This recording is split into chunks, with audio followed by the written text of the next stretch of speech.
Na na na na na na na na. Ya. Jadi kan pemahaman orang terhadap nasionalisme tuh masih rada beda-beda. Kalau kita ke Eropa ngomong nasionalisme atau ke Amerika di ngomong nasionalisme dianggap sebagai sesuatu yang negatif sekali. Dianggap sebagai sesuatu yang cenderung chauvinistik. Kesannya nasionalistik atau nasionalisme itu adalah orang-orang yang tidak menyukai perbedaan. Itu karena pemahaman nasionalisme di luar dan di dalam itu beda. Indonesia tuh kalau di luar nasionalisme-isme kan paham ya. Yang berpikirnya perbedaan harus dijadikan satu. Sehingga keragamannya dikesampingkan. Malah cenderung chauvinistik jadinya. Di Indonesia perbedaan dijadikan bersatu. Dijadikan satu berarti hilang semuanya sehingga cuma ada singular. Dijadikan bersatu berarti tetap ragam tapi bareng-bareng. Nah itulah pemahaman nasionalisme di Indonesia yang kelihatannya beda. Nah tapi secara prinsip nasionalisme itu paham yang percaya bahwa perbedaan dalam satu bangsa, satu area harus dibikin bersatu untuk kebaikan bangsa itu. Artinya orang yang nasionalis adalah orang yang pro terhadap persatuan dalam perbedaan itu.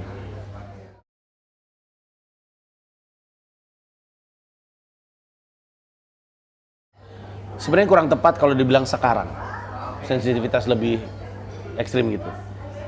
Dari dulu kayak gini, yang membedakan dulu dan sekarang adalah sosmed. Contoh, dulu Opi Andaresta pernah jadi masalah gara-gara di sebuah awarding dia baca Bismillah Bismintul. Saat itu belum ada FPI, belum ada apa-apa. Dulu Arswendo di penjara bahkan, bikin survei popularitas dan Rasulullah ada di urutan ke-6 kalau nggak salah atau ke-5. Di bawah Soeharto, Iwan Fals dan segala macamnya. Masuk penjara. Artinya dari dulu kita tuh emang kayak gini orangnya. Tapi dulu untuk tahu ada kejadian kita mesti nonton TV atau baca koran. Orang di Indonesia jarang baca koran. Orang kalau nonton TV bukan untuk nyari berita. Nah kenapa sekarang kesannya seperti itu? Karena setiap kali ada kejadian kita langsung tahu karena kejadiannya ada di kantong kita. Jadi Indonesia dari dulu kayak gini manusianya.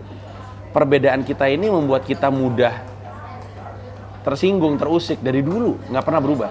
Yang berubah tuh kehadiran sosmed ya. Nah, artinya komedi dari dulu sampai sekarang juga sama-sama aja. Kalau dibilang sekarang komedi kayak begitu, Calontong pernah bikin orang tersinggung, Warkop pernah bikin orang tersinggung, Sule pernah bikin orang tersinggung, Mas Tukul pernah bikin orang tersinggung, semua pelawak, Olga Syahputra pernah bikin orang tersinggung, semua pelawak. Nggak ada orang yang bilang enak nih nonton Warkop, nggak pernah menghina agama, nggak pernah kasus, pernah. Dari dulu pelawak sama.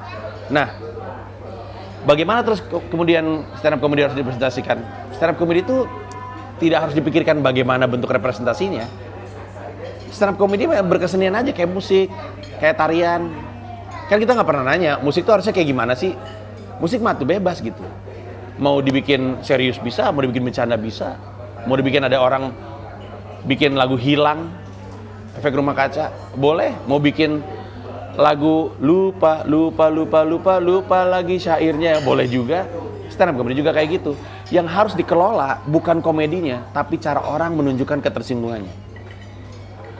Orang tersinggung boleh dong, kan kita nggak bisa ngatur perasaan orang, tapi cara dia nunjukin ketersinggungannya yang mesti diolah. Bisa dong nunjukin ketersinggungan nggak ngancem-ngancem bunuh, bisa dong. Bisa dong nunjukin ketersinggungan nggak mukul-mukul, bisa dong, karena itu kan melanggar hukum. Bisa dong kalau emang mengaku muslim dan tersinggung, ingat apa yang diperintahkan oleh Allah untuk tabayun. Bisa dong ngobrol dulu dan nanya, dan sebelum tabayun bisa dong nggak seuzon, karena nggak boleh sama agama kan. Kalau belum ketemu aja belum, nggak boleh husnuzon, nggak boleh seuzon, harus husnuzon. Jadi yang dikelola tuh itu sebenarnya.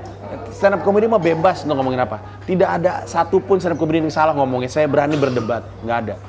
Kalaupun ada yang salah, adalah cara orang menunjukkan ketersinggungannya. Itu yang mesti diubah.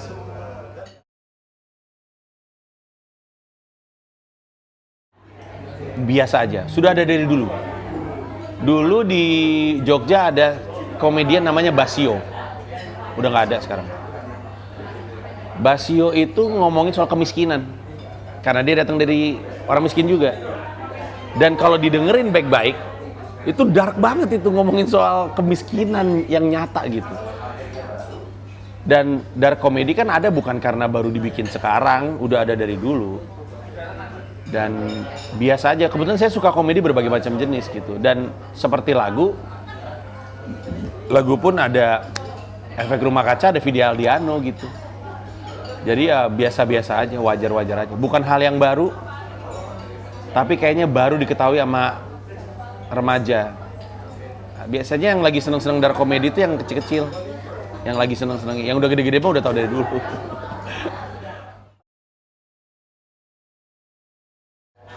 Di Indonesia, kebebasan berpendapat tampaknya baru berlaku kepada orang yang sependapat dengan dia. Dan ini di kalangan manapun.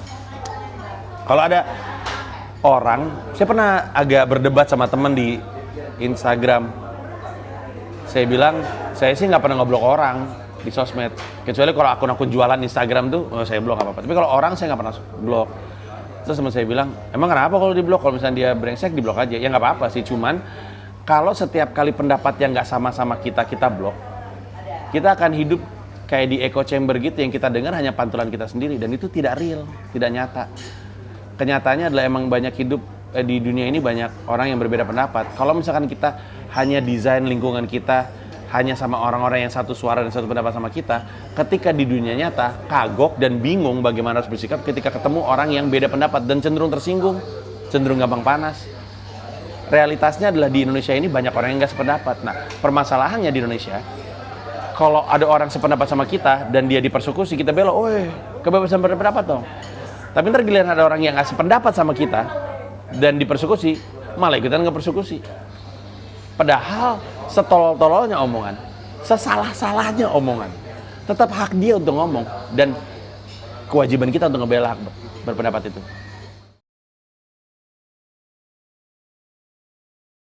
Milenial kalau berkarya mesti ingat bahwa karya pertama tuh nggak mungkin langsung bagus. Nggak ada orang bikin karya pertama kali langsung bagus, nggak ada. Kadang-kadang yang milenial lihat tuh udah jadinya aja, udah bagusnya. Kayak saya stand up sekarang yang dinilai cuma udah world tournya, tapi joke-joke pertama saya alay. Nah jadi untuk millennials, berkarya aja. Kunci dari berkarya itu bertumbuh, mulai dulu aja, terus bikin yang lebih baik. Awalnya alay, bikin lagi yang lebih baik. Masih kurang bagus, bikin lagi yang lebih baik. Masih jelek, bikin lagi, terus saja sampai bagus. Dan di luar itu, mesti tahu dulu, sebenarnya kita tuh minatnya di mana, passionnya di mana, dan mulai berkarya di situ. Jadi jangan berkarya karena pengen ikut-ikutan aja, kayaknya enak deh stand up, gue berkarya di stand up ah. Tapi jangan-jangan sebenarnya passionnya nggak di situ. Akhirnya dia ikut-ikutan orang jadinya. Secara umum sih seperti itu, dan moga-moga definisi milenial kita sama ya, karena kebanyakan orang kalau mikir milenial tuh remaja gitu. Padahal by definition umur 38 masih milenial sebenarnya. Jadi ya gitulah.